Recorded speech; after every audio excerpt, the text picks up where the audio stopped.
Well, if you thought it was impossible for Alyssa Mercante from Kotaku to get more cringe, well, you're right. I mean, it's not possible. She is about the worst of the worst.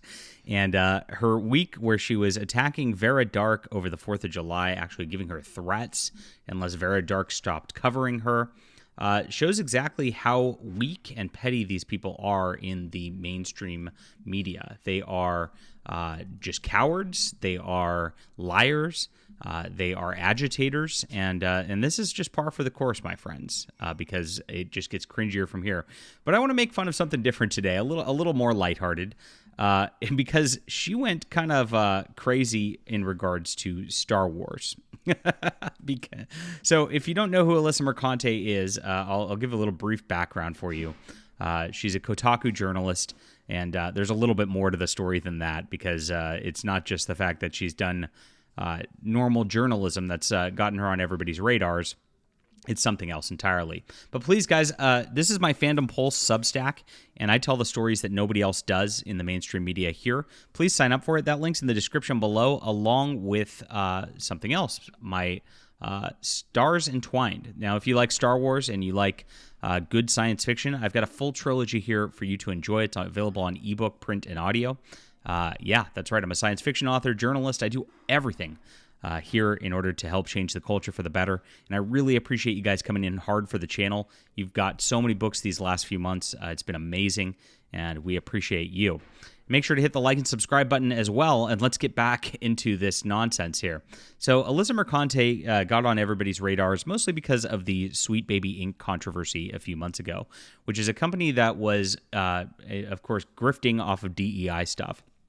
She defended them, called video gamers harassers, the usual, and got pushed back on the article.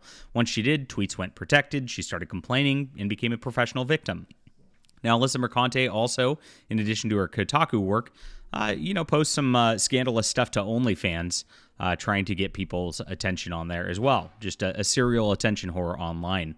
And she went at Vera Dark this last week, threatening her if she didn't stop reporting about her. She's gone out there and told video gamers to fight her at a convention, just totally unhinged all the time.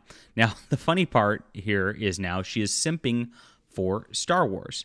And I should make one more note before we get to that. Here's her this morning as well, where she says, we've been telling you that what you see in gaming minds is directly connected to politics, and she's just saying a New York Post tweet about this being a DEI president. If it's Kamala Harris, totally is. Now, it's because video gamers use the word DEI that she's making that connection. But this all stems from her, and I pointed this out. Kotaku, IGN, and CBR have colluded with pretty much every AAA game studio over the last decade to force identity politics onto all of us. And you're now complaining we're political as a reaction to your inability to leave us alone to play video games. This is rich, Alyssa. And that's really what it is. Alyssa is just a corporate shill who just toes the corporate line and goes out there and just says ridiculous things all the time in order to just make sure that everybody's harassed with her crazy identity politics 100% of the time. And nothing is more, oh gosh, more evident of this than her Star Wars take. Now, we know Star Wars The Acolyte is about the worst television show ever produced by Disney. It has a $180 million budget, absolutely bloated, 30-minute episodes that go nowhere and are just riddled with identity politics, the type of stuff Alyssa Mercante loves. It's a full DEI show headed by Leslie Headland, who was Harvey Weinstein's assistant. You can't make this stuff up. You really can't.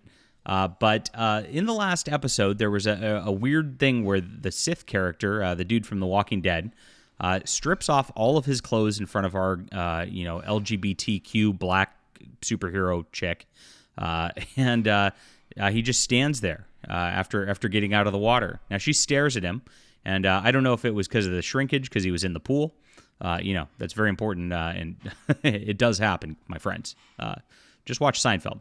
But but that's what it was. A weird scene, very creepy, and when you look at it from the person who's Harvey Weinstein's assistant writing it, it gets even creepier.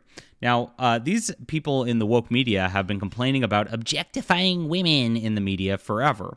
They actually make big complaints about Princess Leia and her slave outfit. They want to see that retconned out of there because it triggers them. And yet when a dude gets completely objectified, they're all for it. It just shows their hypocrisy full on. This is honestly a hypocritical article by Alyssa Mercante. But she's also just like makes the worst takes out of this, which was like, it was gross watching that on the episode. I don't know anybody that liked it. Of course, the ratings we've covered are the lowest for any Disney Star Wars ever, so people are tuned out of this stuff. And she says Star Wars The Acolyte is doing a different kind of fan service, and it rocks. Yeah, so she changed the usual woke headline trope, which is and that's a good thing. But here it is. The Disney Plus series is leaning into unapologetically horny part of the fandom. This is what Kotaku publishes. What the hell? What happened to video game guides? Also expanding the lore in fascinating ways. Okay. So much like its main characters, resists definition and placement in Star Wars' decades-long legacy. Yeah, because it destroys the legacy. It flies in the face of all continuity. It's terrible, and everybody has seen it at this point. And she calls it its biggest strength. What a lie! Disney series ticks many boxes that more traditional masculine fans of the franchise have been begging for years. Wait, what? The more traditional masculine fans have been... She's insane. Well, look at the level of gaslighting here. I mean, you're in the like 2 sentences into this. While aggressively and unapologetically catering towards the femme side of fandom, which, by the way, we found doesn't exist. If you look at the numbers, the femme side of fandom really is such an extreme minority. It's insane. With a hot bad guy and heaps of sexual tension. Very weird. It's very weird that women like Alyssa Mercante, who are obviously a very damaged person, we would love to see her repent and come to the grace of the Lord Jesus Christ, and we should be praying for that. But you notice how like they're really into evil, like the hot bad guy. That's what turns them on is evil, bad dudes, not anything healthy. It's very weird. It's very sad. We've never seen anything like this in Star Wars media before, thank God, and hopefully we never do again. And it's breaking some brains. Despite its mere existence sending bad actors into bad actors, yes, that's the real Star Wars fans. The Acolyte is actually the Star Wars series we've all been waiting for. Holy crap. The showrunner has taken great pains to weave an extensive, deep, and thoughtful lore through the entire series. No, she hasn't. Until The Acolyte, we've never seen the High Republic depicted in TV or films. But incidentally, the Knights of the Old Republic video game has way deeper lore and very good established canon that they should have just copied rather than doing something like this, which flies in the face of it. It's really insane. Planet connected to Dark Plagueis, blah, blah, blah. The show offers many great moments of details that are fresh, rooted in the universe we've come to know and love. So she's giving some background here. And here it is. It leans into raucous and raunchy shipping side of Star Wars. Yes, this is why it's cringe, Alyssa. Everybody hates this kind of crap except for like these weird fat lesbian female fanfic writers. Those are the only people who ever liked this kind of thing in these shows. It's bad writing. It is characterized. It's something that's been made fun of at science fiction conventions for decades. Is that kind of stuff? It's been a joke. And that's what most people see it as. Serious writing doesn't look like this, and it never has. And that's exactly the whole point of this. Ever since Rise of the Skywalker sealed romance with a kiss to kill Reylo immediately after, Reylos have felt vindicated and robbed. Oh, geez.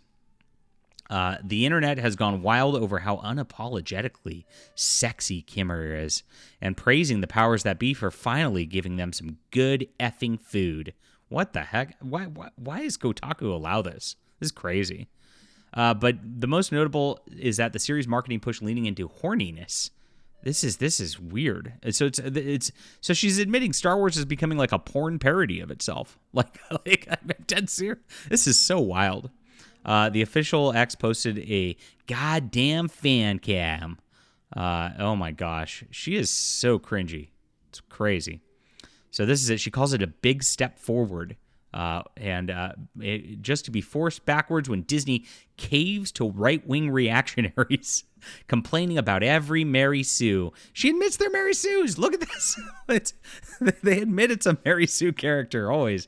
Black character or queer person that comes within a parsec of their beloved franchise. I feel a little vindicated that they admit it's a Mary Sue and not a good character. Mary Sue comes from, fan fiction and from convention scenes. And the character idea is that there was a character named Mary Sue who was in some sort of fan fiction deal, who was such an overwhelming, badass, strong woman that there was just no plot elements to it. And the fact was she wasn't a real character. It was a one-dimensional train wreck, and everybody made fun of it. And that's gone through fandom for years. That is the whole point. So she's admitting that these characters that are being pushed in Disney Star Wars at this point are literally that. It is bad writing. And in their gaslighting, they actually tacitly admit how bad it is. Ridiculous. Oh my gosh. Some cringy stuff and pretty funny. Alyssa Mercante on full shill mode, I guess trying to keep her job as Kotaku continues to circle the drain. All right, leave a comment down below with what you think about this. Make sure to sign up for my Substack down below for real journalism, as well as grab the Stars Entwined for a great alternative to Star Wars without the Mary Sues.